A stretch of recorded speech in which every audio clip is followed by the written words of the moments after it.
My lord, it's how you normally work. If you shoot the test or you find that the test that you are comparing with your bullets are of different material, we prefer to shoot the correct test where you can do a comparison on similar objects, not on different types of objects. We showed. Why in the first place you did not use similar material? The tests that I'm using are the tests which were fired by Warrant Officer Rulos. So he used PMP full metal jacket when he shoot test on the same firearm. Okay. So for me to do a proper examination, I need the same type of bullet to do a comparison. That was used by Relovse. Which is the test that was used by Relovse? No. Just trying to explain that Rulovse used the full metal jacket, but the bullet found on the scene, it's a CMJ. That's correct. Yes. So the test of Rulov is not similar to the test which the bullet which was allegedly found on the scene regarding the material. Let's conclude this before confusing the record. Let's conclude this by saying, from the examination that you did, from the exhibit, from the Rulovse's evidence test, you did not get a positive match. You have got to love the audacity of Mshololo, okay? You know what? Speaking of audacity, Judge Retta descended into the arena just one more time. Why? Why does he not descend when it's the guy speaking? When it's Advocate Ngomezulu, Ngumalo, Ramasipili, Nisi, okay? Why? Why did he interject immediately when it was Mshololo and speak for the witness? Not only speak for the witness, then ask the witness for confirmation. Is Judge Retta undermining, okay, Mshololo's listening skills? How does he know that is not part of Mshololo's question and answer session? How does she know that is not part of Mshololo's tactics to get the answers, the right answers out of Mangena? We do see she started off the day with a very, very sarcastic smile because she's literally saying, it is going down, Mangena. I'm drawing the line here, okay? But I love how Mshololo responded like a queen, okay? She is not here to battle Judge Retta. She's done this before. One other time was when he tried to force her, okay, twist her hand into canceling her personal plans during the recess. And he wanted everybody to come to work during recess. Mshololo said, not today. And looked to the side, okay? Mshololo said, we are in recess and it's starting on whatever date she gave. And she looked to the side. He asked again. She never responded. What did she do here with Judge Retta's interjection? She ignores him, looks at Mangena, and continues about her cross-examination. I love it. Love it, Mshololo. Let's conclude this before confusing the record. Let's conclude this by saying, from the examination that you did, from the exhibit, from the Rulovse's evidence test, you did not get a positive match. Well, as I've mentioned, because of the difference in bullet materials, I could see the individual characteristics, but they were not sufficient. So I came to the conclusion that with this bullet, it's inconclusive, but I need to shoot the correct test to compare the correct test. Thank you very much, Kenneth. So that I can see. It was inconclusive. Am I also correct, just correct me there, am I also correct to understand that if the findings in paragraph 6.1 were inconclusive, it means there was no positive match? I would say correct, there was no positive match, but it was an inconclusive finding. Thank you, Kenneth, for that clarification, because I want to make the correct submissions when you are not here in respect of this paragraph 6.1. Okay. And then let's move on. I'm going to skip paragraph 7 and paragraph 8, and then we go to paragraph 9. I just want to confirm, because there is no date here when you say you examined the fired bullets.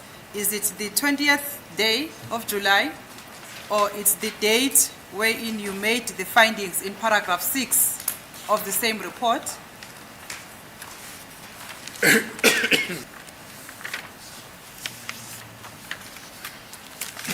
I started comparing them after shooting the test on the 20th. On the 20th. And I checked them, but I couldn't finish, and I kept continuing checking them on daily until where I could reach a conclusion that this is positive. But before I could type my report, I gave them to other analysts for verification or further comparison or verification of my results. Okay, Colonel, just take me step by step. On paragraph 6.1, we've finished examination, okay? We've finished examination, we've got findings on paragraph 6.1. Then on Monday, which is paragraph 7, on the 20th, you receive another exhibit.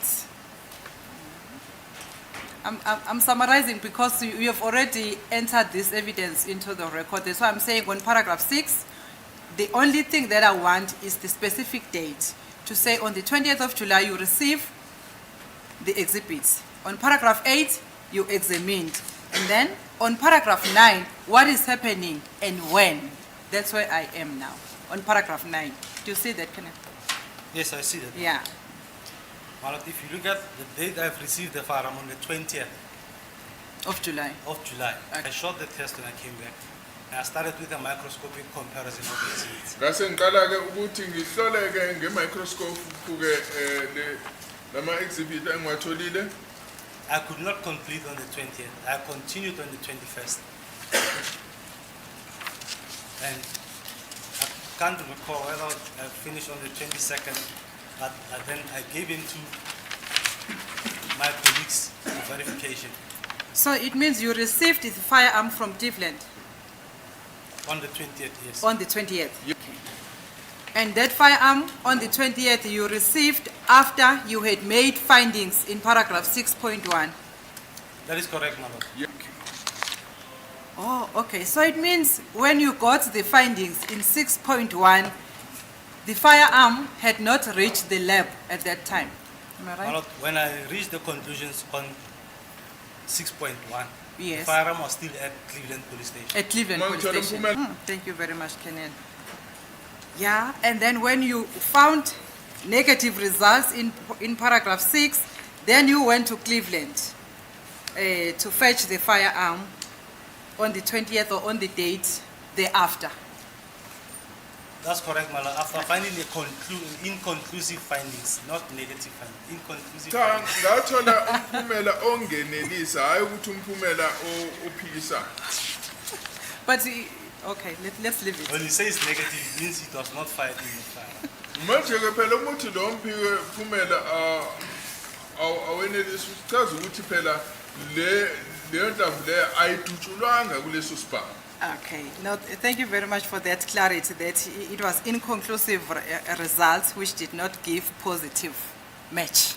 That's correct, my lord. I want to learn the ballistic way now. Mshololo is so wrong for this, but guess what? I am not mad. I am not mad because I also got a good laugh of that. Because literally, Mangena admitted, you know what? I did the ballistic in NTONIs. I looked under the microscope. The grooves were not grooving. Okay, it was not groove on a Friday. So Mangena said, you know what? Let me go right over myself. Okay, myself, a whole lieutenant colonel. Okay, in the ballistics and dun department. Let me go to Cleveland myself and fetch the gun. Now, let me ask you this, members of the Unfiltered jury. How do we know he didn't search for a specific gun to suit his needs? Okay. If this was above board, there is nothing cooking, there is no colluding. Why did he not? Okay. Why did he not pick up the phone and say, can you send this gun to me? Can you send the Cleveland gun to me? Why did he go pick it up? Are you picking up what I'm putting down? And let me know in the comment section your thoughts down below. Or am I overprocessing things? And everything is above board in the state? Mshololo was right to laugh because that was admission of guilt, allegedly, okay? And not only is it admission, he then catches himself and he says, because it was inconclusive, it was not a match. And Mshololo says, don't worry, let me say it back to you for the record, but I'm still going to laugh. I am still going to laugh. Good job, Mshololo. Okay. Then you went out of the lab to Cleveland Police Station to get the firearm now. That is correct, my lord. If we can just pause there, don't close that page, which is paragraph 9. We're still going to analyze your findings now. after the first one that did not give you a positive match.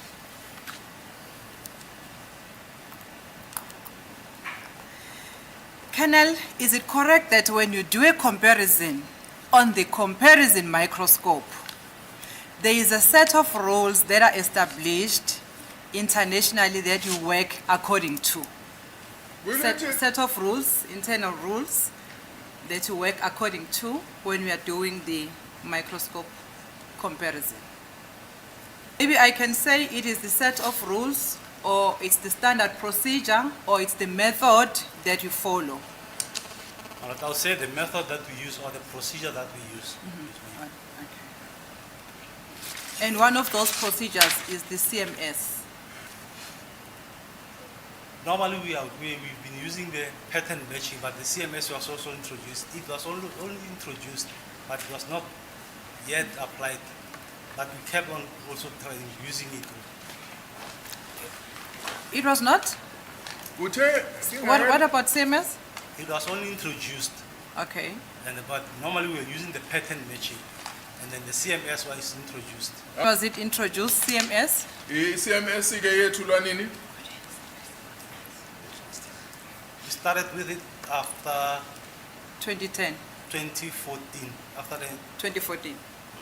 Saqala ukusebenzisa 2014 when we 2014. attended The the course workshop in in Cape Town, Cape Town. That's which means what? Consecutive matching matching striations. styles. That's correct.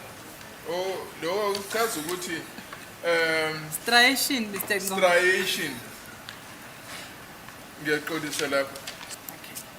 So in that training in 2014, that's when you were taught that you have to use this, we said it's a method or a policy, CMS method. And then which method did you use or did you apply? Yes. There are some instances where you apply both of them. Which was the pattern match You get the pattern match and also and the you get the striation. consecutive matching striation. That's correct, ma'am. And then in terms of this method of CMS, you have to find, you'll correct me if I put it the other way, but when you are doing the comparison with the exhibits, you need to find one group of 6 striations or 2 groups of striations. Not 2, 3, sorry, my lord. You have to find one group of 6 striations or 2 groups of 3 striations in the same relative position. That is correct, ma'am. Okay. So I want us to use this formula now when we're going there to calculate these striations. But also before going there to the chart of your examination, can you tell me, with your understanding, the difference between the pattern method and the CMS, if there is any difference? My lord, when you're speaking of CMS, you're speaking about striation lines that are created by the firearm in the firing process. It could be 6 matching striations or 2 sets of 3. They must be in the same relative positions. And when you're talking of a pattern, you can have striations that makes a pattern, specific pattern. And when you look at that pattern, it will be the same pattern that is created by those striations. So that's when we're using both. You're looking at the pattern created by the striations. Okay. Okay. So it's possible to apply them both simultaneously. Manje That's correct. uchaza Are we also in agreement that when we're looking at the striations, now we are looking at the group of 6 striations, or 2 groups of 3 striations? Yes, Malot, We are in agreement. we can look at the striations, the 6 striations, or even if it's more than 6, but we are looking at the striations created by a firearm. We can count those striations also. But in terms of this CMS method, you have to look at 6 striations One group of 6 striations or 2 group of striations. Consecutively matching or continuously matching. That's correct, my lord. I'm asking these things because I want to understand the application when we're going to the striations, to say which method are we applying when you are counting the striations. Do you also agree with me, Colonel, that the consecutive matching striations is mainly, striae is 1. Is that correct? That's correct. Oh. Is it correct that in consecutive matching striae, it means that striations which you are counting must follow each other? In other words, there cannot be a difference or a break in between the striations. There must be. When we refer to a break, what are we referring to? When Because you that want- break can create what we call a pattern. When we are talking about the pattern and consecutive matching, I don't know whether I should explain that in Zulu. Consecutive, it's 1 and the same striation. So it must be the same without a break, without another striation which is not continuously matching with the other one. That's the explanation I can give. We can continue on that one. We can continue on that. We can Thank you. continue on that.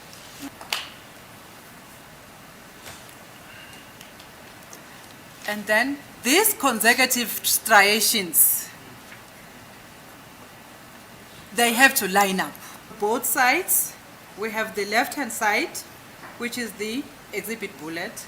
We have the right-hand side, which is the test bullet. Am I correct? That's correct. So these lines, they have to line up, and they must be of the correct width.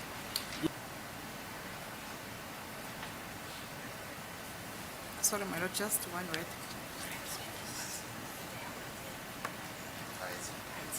They must also of the same height. In other words, what I'm saying to you, Kenneth, is that these consecutive matching striations, they must line up and must be in their same height and in their same width.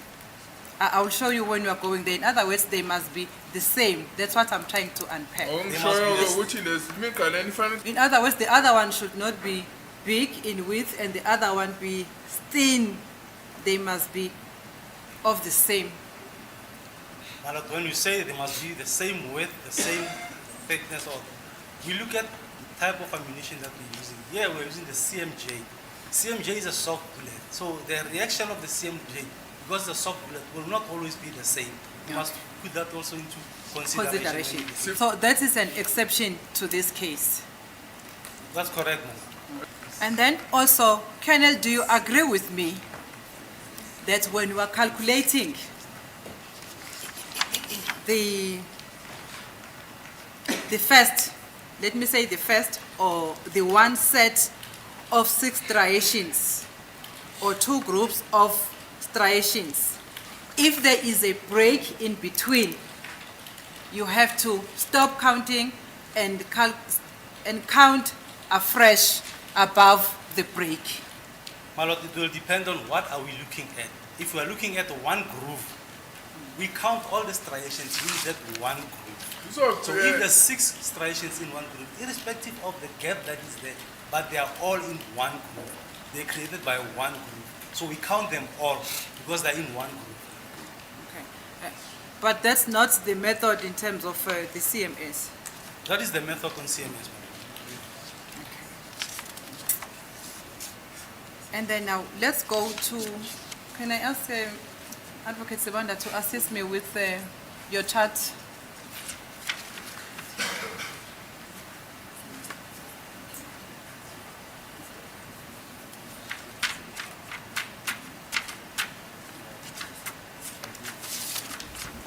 So listen, I personally appreciate what Mshololo did here, okay?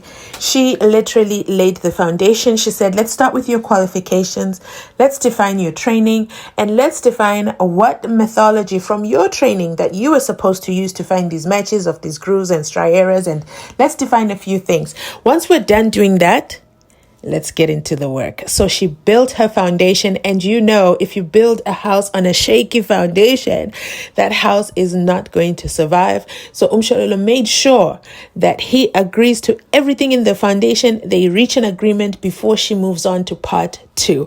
Now, let me know if this was helpful for you. I feel it was more helpful in terms of the Striaes, the CMSs. It was very, very layman's term, but I don't know.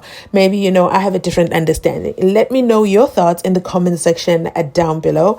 But yeah, kudos to Mshololo. I'm excited. Mshololo took the stand today. And yeah, so we will break down further what she does next. You won't believe it, because Mshololo, as you know, takes no hostages. And you know what? That is it from me today in this video. Let's end it here so that we start part 2, when she's now in action, firing shots, and Mangena is trying, you know, as a ballistic expert, to duck and dive. But Mshololo, Mshololo reaches the target every time. Thanks for watching. Remember the house rules: like, comment, subscribe, share, and I'll catch you on my next upload. Thanks for watching.